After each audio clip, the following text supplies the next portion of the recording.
बच्चा लोग, ज़रा हट के सीरीज में और एक वीडियो लाया हूं। दो इंपॉर्टेंट क्वेश्चंस है। एक ये, दोनों ही एरिया रिलेटेड टू सर्कल से है। थोड़ा डिफरेंट टाइप के हैं, देख लो, प्रैक्टिस करके जाना, शायद आ जाए।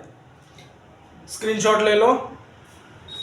फर्स्ट क्वेश्चन क्या दिया है? The perimeter of A sector of a circle of radius 5.2 centimeter is 16.4 centimeter।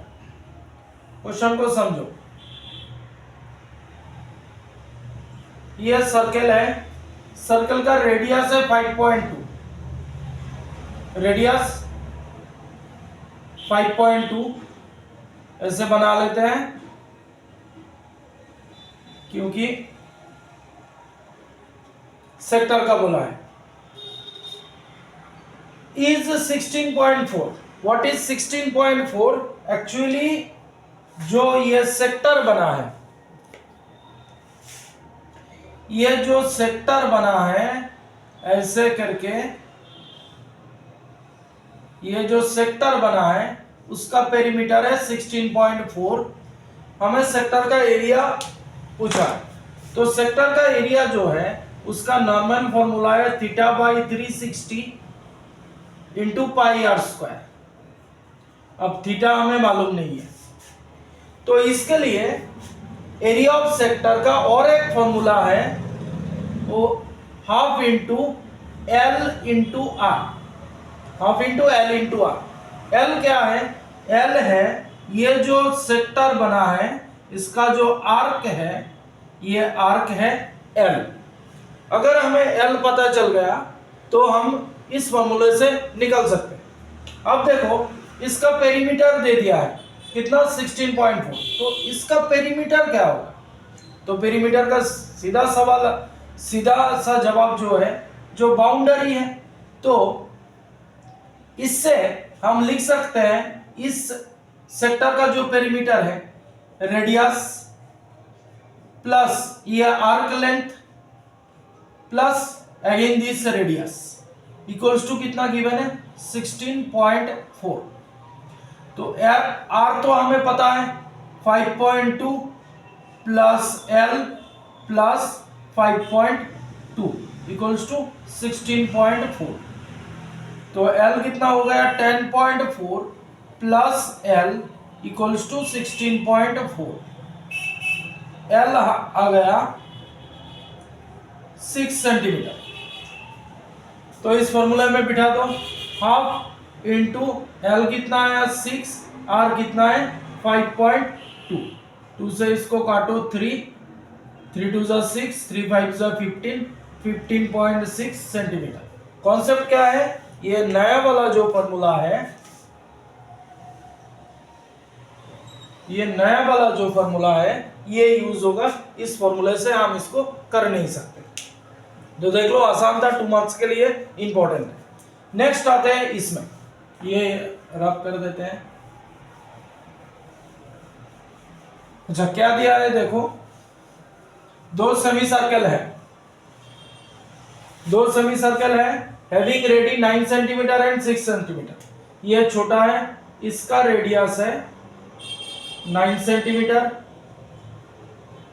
ये बड़ा है, इसका रेडियस है 16 सेंटीमीटर। जाहिर सी बात है ये डिस्टेंस भी 9 सेंटीमीटर होगा, दिस डिस्टेंस, ये डिस्टेंस, इसका रेडियस 16 सेंटीमीटर होगा। अब क्या दिया है? LM is a common tangent. ये LM जो है ये कॉमन टेंजेंट है। Find the length XY। ये जो लेंथ है ये निकालने को बोला है। अब देखो, ये रेडियस, ये टेंजेंट 90 डिग्री हो गया, इधर ये रेडियस, ये टेंजेंट 90 डिग्री हो गया। अब हमें क्या करना है? एक कंस्ट्रक्शन करना है।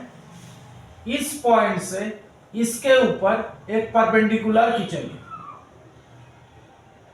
तो ये भी 90 डिग्री हो गया। चलो इसका एक नाम दे देते हैं O। 90 डिग्री हो गया, तो इधर 90 डिग्री, इधर भी 90 डिग्री। अब ये 90 90 90 ये क्वाड्रिलेटरल बन गया, तो ये एंगल भी 90 ही होगा क्योंकि चारों एंगल मिलकर 360 बनेगा।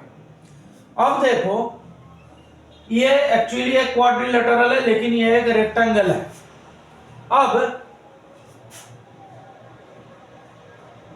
हम इस पोर्शन को अलग कर देते हैं, ए ओ बी, ए ओ बी।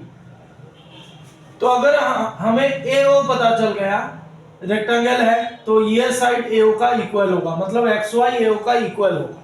तो देखो ए ओ बी ये 90 डिग्री है, ए बी कितना है, ए बी 9 + 16 मतलब ए बी है 25, दैट इज हाइपोटेनियस।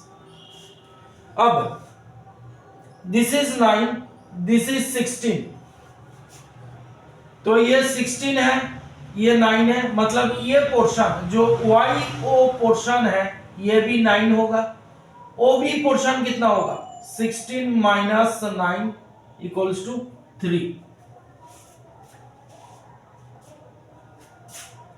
3 होगा।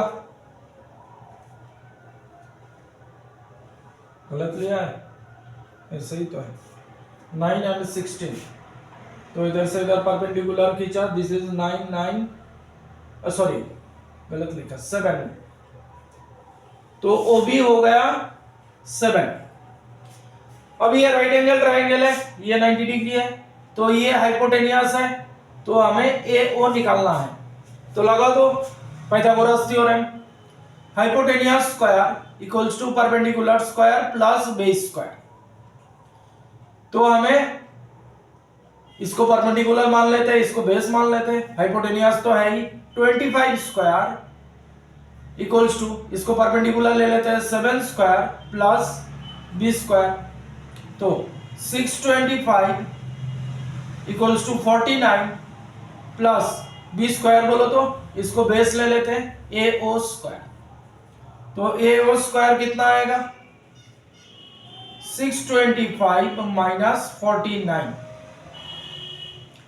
675, तो ए ओ स्क्वायर आया 576, ए ओ हो जाएगा √576 मतलब 24, तो ए ओ हो गया 24, मतलब ये रेक्टेंगल है, ऑपोजिट साइड इक्वल होगा, तो ये इक्वल्स टू एक्स वाई, मतलब एक्स वाई 24 सेंटीमीटर। तो ये दोनों प्रॉब्लम जरा हटके हैं, आ जाए तो अच्छा है तुम्हारे लिए। आज के लिए इतना ही, थैंक यू।